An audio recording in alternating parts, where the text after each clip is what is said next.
Okay, so I want to talk about The Immortalists.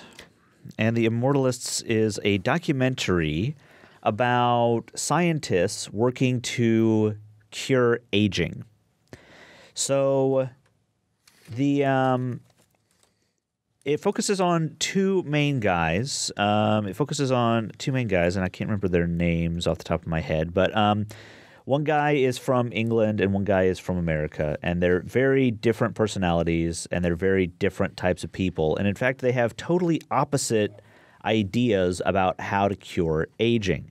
So one guy is looking at like sort of as your cells divide, the DNA inside them kind of wears out. Okay, and so there's like these little caps on the end. I think they're called telomerase or telomeres or something. And he thinks that if you can sort of stop those from wearing out, the DNA will stay strong and you won't age anymore. So that's what he's focusing on. The other guy thinks that that guy's ideas are totally crazy, and he wants to do the exact opposite. He wants to get rid of all those telomeres or telomerase or whatever it is. He wants to do the complete opposite thing. And they aren't like, it isn't set up as like they're rivals. They're both sort of working towards the same goal, and they both believe very strongly that their idea is right and that it is possible and it will be done within, they say, 10 years, no one will age anymore. They could just become vampires. Exactly. And I don't know if I buy that they can actually do it, but the film did a really good job of making me believe that they thought they could do it. It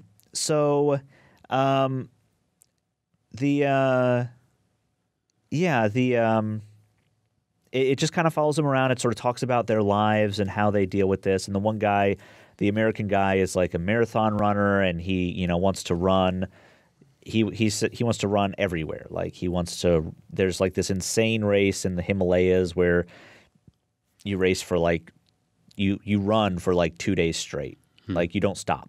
And his fiance was able to do it, but he had like I think he had like a heart attack during the race. And then no excuse. Yeah, exactly. So he was in the hospital for a few days after it. So the film kind of takes a look at his second attempt at this a few years later, and he, that's kind of a nice moment in the film. But it really sort of talks also about how the people in their lives, especially the American guy, how he sort of has lost people in his life. Like one of his best friends got cancer and died very young.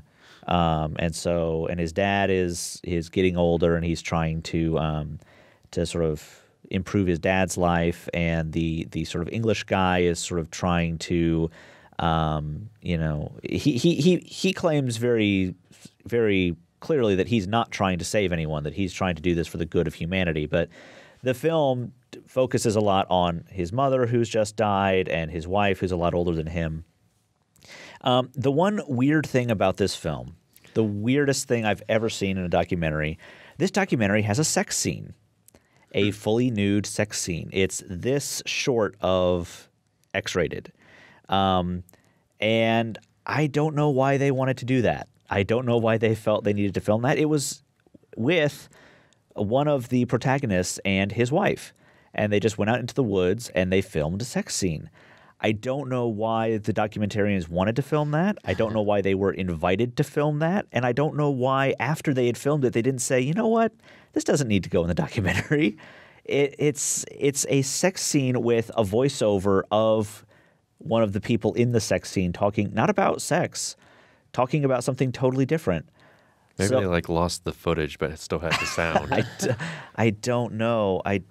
It's just, it's a weird choice. I don't know why they felt like that was important. I mean, maybe it's sort of like, oh, see, look, they're still young at heart and that sort of thing. But there's a lot of ways you can do that without having a sex scene in the middle of your documentary about aging. That's interesting. It made no sense to me at all. And I didn't get a chance. I had to run out after the film. I did get a chance to stay for the Q&A to see what the director had to say about that. So maybe there's a perfectly reasonable explanation, but I don't see it at this point.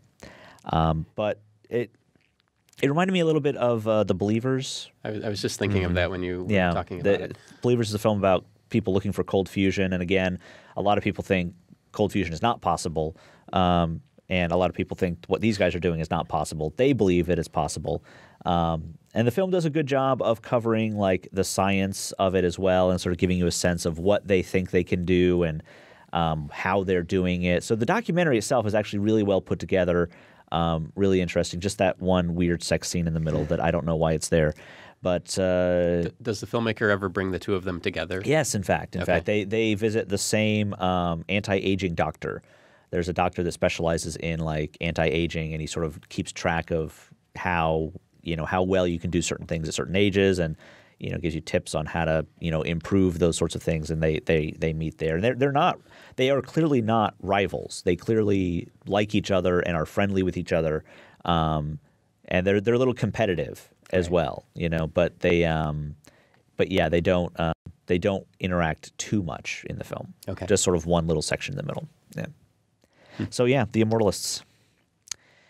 Okay. Maybe it'll get an edit before it's released. Maybe so. I don't know. Maybe the sex scene will be longer in the final version. That's possible too. A Place for Film is recorded at WFIU Studios in Bloomington, Indiana.